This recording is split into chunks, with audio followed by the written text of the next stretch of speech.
Welcome to the Resilience Rocket Podcast, where business resilience meets cybersecurity. Your host, Matt Topper, is a practitioner with over a decade in the trenches and has a few scars to prove it. We'll explore real-world strategies to help you prepare for disruptions and build a more robust organization. Ready to blast off towards greater resilience? Then let's get started. Here's Matt. Hey everyone, here with Jason Slagle, CNWR. If you don't know Jason, I'll let you do a quick intro and then we can get to our topic. Cool. Yep. Jason Slagle, CNWR, president of CNWR. We're a managed service provider out of the Toledo, Ohio area. I've been doing this for a bit, kind of little known in the industry for being the jerk with the giant bag of rocks he throws at vendors when they do stupid. But, you know, there's more than that. I got a little more depth than that. But I'm also an introvert, and I think that's part of the discussion today, right? It is. So this is a different kind of web stream. It's not about tech. It's not about vendors. It's not really about any of that stuff. It's about being an introvert and getting used to and being comfortable in the channel. And this came out of Jason and I both went to IT Nation Secure a few weeks ago, and a couple things came out of that are related, and we'll get to some of them. But I think I want to frame this as how Jason and I first met, and this is a good way to talk about this issue. So I'm somewhat well known in the channel. Jason's well known. And turns out we've been going to the same conferences for quite a long time. And last year at IT Nation Secure was the first time we ever actually met in person. And even that was only because Ashley Cooper came up and said, "Hey, idiots, you guys go meet each other." Yeah. Right. It was literally that. She walked me over to the table you guys were hanging out at. Yeah, she is sometimes the opposite. She's an extrovert enabler, right? So she's so extroverted it wears off on people. I think she's actually relatively introverted, but outwardly she serves that role. Right? You two should talk to each other. You should know each other. Yeah, exactly. And you know, I'm not one normally in my natural state to go over and start meeting new people. It's definitely an acquired skill, and I got better at it. I wouldn't say I ever got really good at it, right? Not all of us are Matt Lee, who can go introduce himself to anyone, anywhere. Yep. But it's doable, and being an introvert is not necessarily have to be a hindrance, or it doesn't have to be a career limiter or networking limiter at all. Yeah, it doesn't. It's hard, right? Because I find myself, I go to these conferences, the reason we had never met is that I tend to go to these conferences and I hang out with the same group of people every time. And, that group of people has slowly expanded, or now I have several groups of people, just happenstance meeting people that cross-pollinate. But I don't notably go out my way to meet new people. And I've been trying to get better at it. It sounds like you have too. Yeah, for sure. So I sometimes at conferences, and I was this person, right? This isn't a negative thing or talking about anyone who does this in a bad way, but I see people just kind of hanging around, not really, maybe they were the only person that came from their company. They didn't have a group to hang out with. They didn't know any of the vendors yet or really have anyone to talk to. And, some guys just look kind of lost and looking for how to meet people. And I think what I want to talk about is how do you get over that? How do you make that first introduction to, a group who's just hanging out? Yeah, I mean, that's me, even at GurCon, right? So I have spoken and attend GurCon or other security conferences, right, that aren't the core channel people that I hang out with, and, still have some of those struggles. So I don't know, maybe we just share some tips here or some things that each of us have done to kind of get through that a little bit. Yeah, for sure. One of the things that I do to get warmed up, and I still do this, aside from maybe the people I know already, is I'll go talk to some of the vendors at conferences and spend some time talking with the exhibitors and salespeople. And, they're all really friendly. They're looking to make connections. And a big thing of that is I'm genuinely interested, right? I don't want to waste their time just being social lubricant for me. But that's a good way to get warmed up and start getting comfortable and used to talking to everyone. And once you're in kind of that mood, then it becomes a lot easier for me at least to go talk to somebody else or make a cold intro to someone. Yeah, I mean, yeah, that's they're there to talk to people, right? Like that's notably part of their jobs. So that's I didn't really consider that. I mean, I talked to a ton of vendors, and I didn't really consider that as a strategy, but that's actually a really good idea, just to try to get you out of your element a little bit. Start talking to people. That's a good one. I'll share one. Well, this one probably won't work for everybody, but I have found that if you carry around a bottle of bourbon, people will find you, and they will Right. come up to talk to you. But yeah, seriously though, a thing that happens, and I was kind of telling you this before we started here.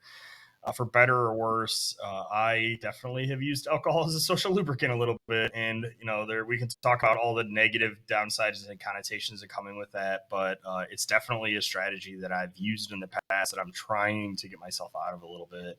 And it doesn't mean you have to get flat out trashed, right? But a drink or two just to take the edge off can help. I usually will have a drink or two before I public speak, just because I need it to stop the nerves. Because if you ever watch me speak on stage and you watch my hands at the beginning of the talk, they're definitely shaking. I still get very nervous doing it. It's so true. It's a really common thing, and it's not a bad thing at all. I mean, walking around like drunk might be a bad Yeah, thing. yeah. But Done I that. do that too. Do not recommend.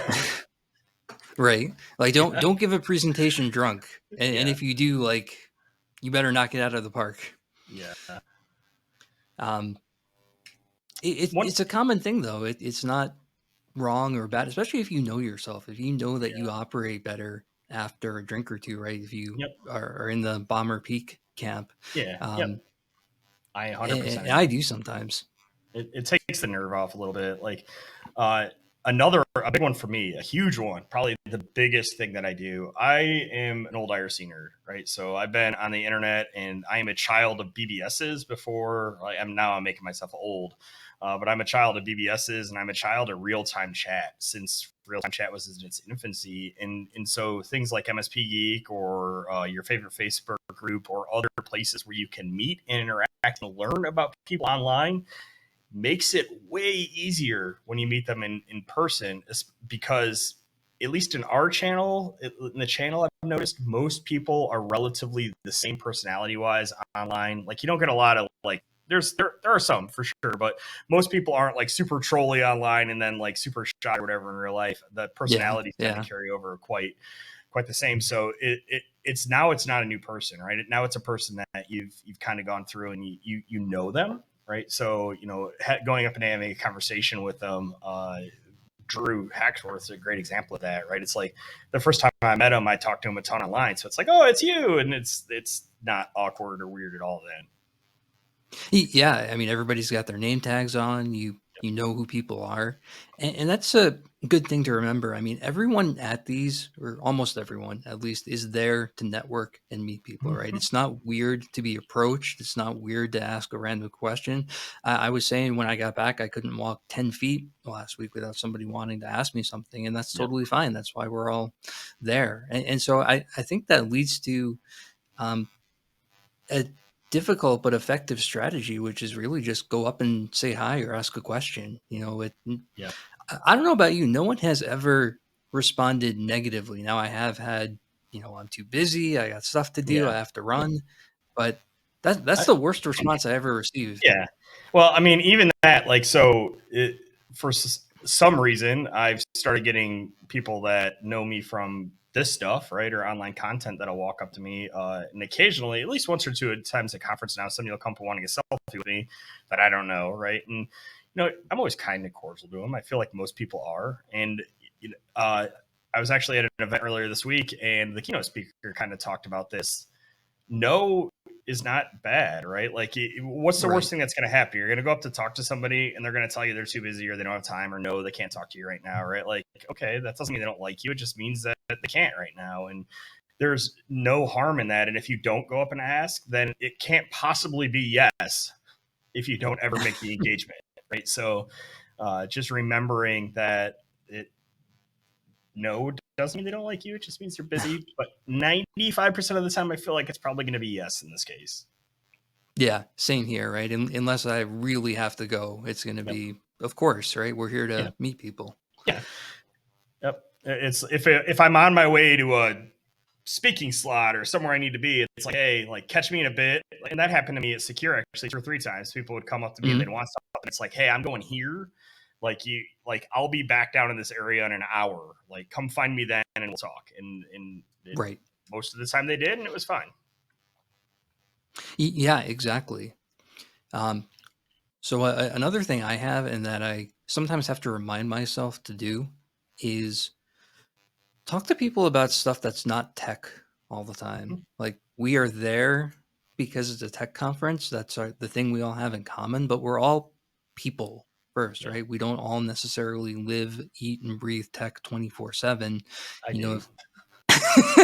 But yes, that is generally not true. encouraging, Jason. Yeah.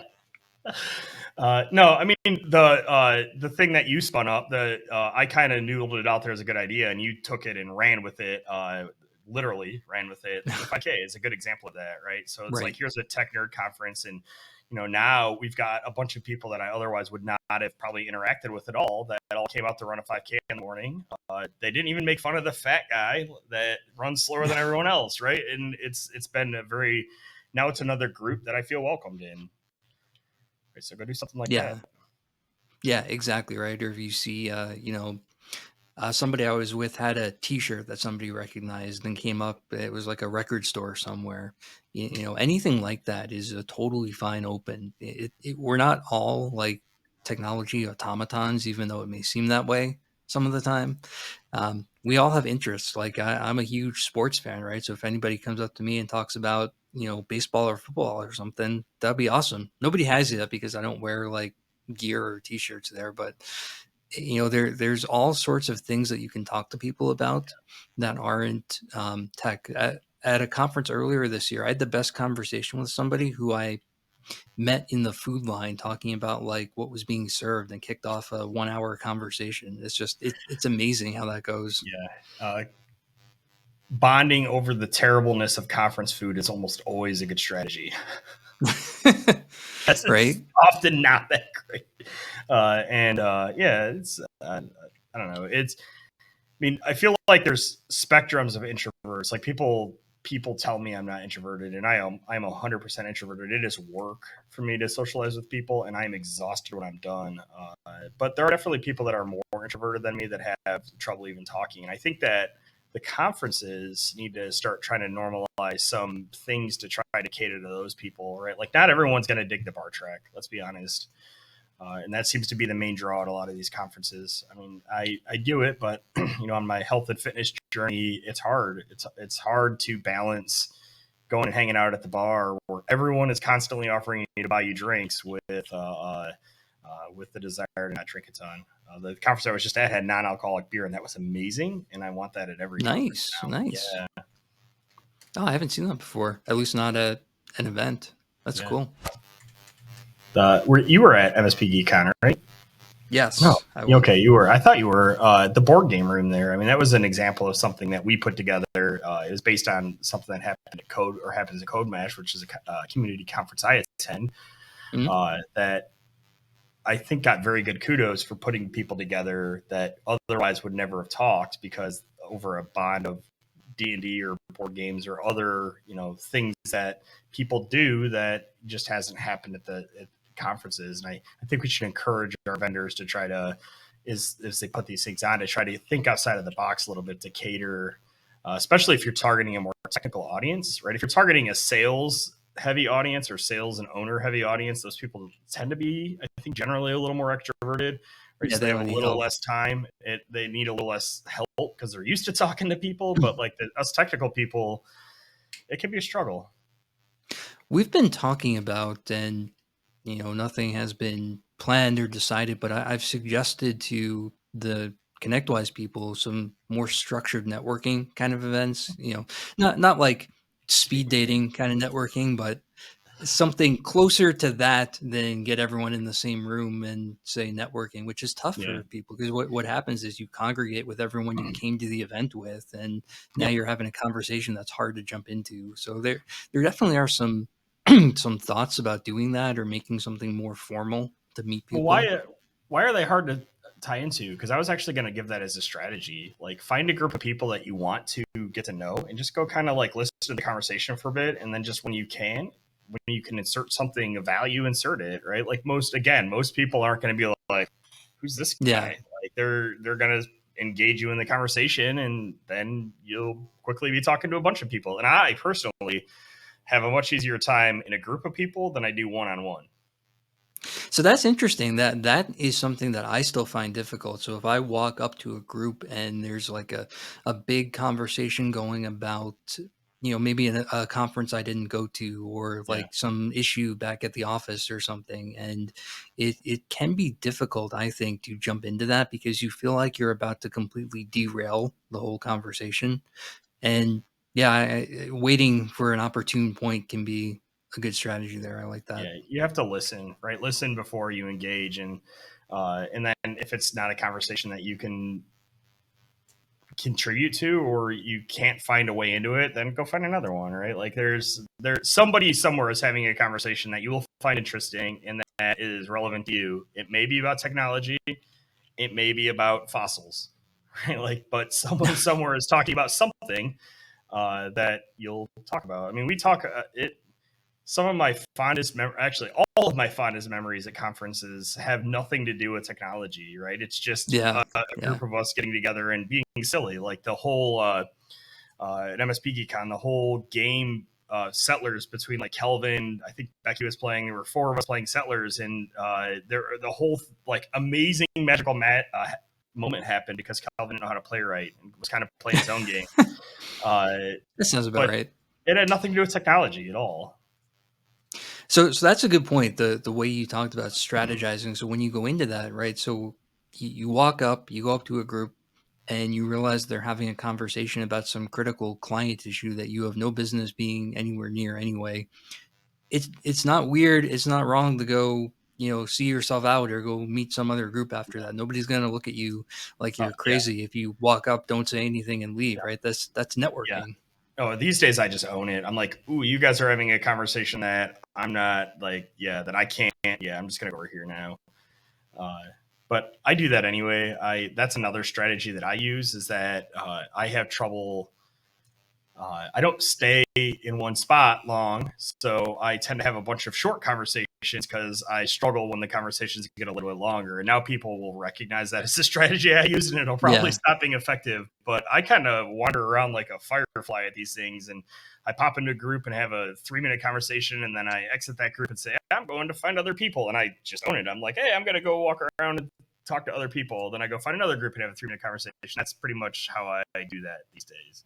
100%. Like that's one of our core values here actually at CWR, is be human, right? It's like people, I've told the story of my drunken shenanigans at ChannelCon where I ended up at a Whole Foods, and everyone's like, you talk about that publicly? And I'm like, yeah, like it's part of the human condition. You make mistakes, you learn from them, like you get better, right? Like I think people put artificially people up on a pedestal, and people are people, right? It doesn't matter if it's your CEO, Jason McGee. It doesn't matter if it's a level 1 tech from a company you've never heard of. It doesn't matter if it's, Matt Lee, right? Like who's on his way here now. It's people are people. And if you approach them as, we're people that probably have 80 to 90% of the things we believe in common, and we can have a civil discussion here and it's not going to be weird, then all of those things will hold true.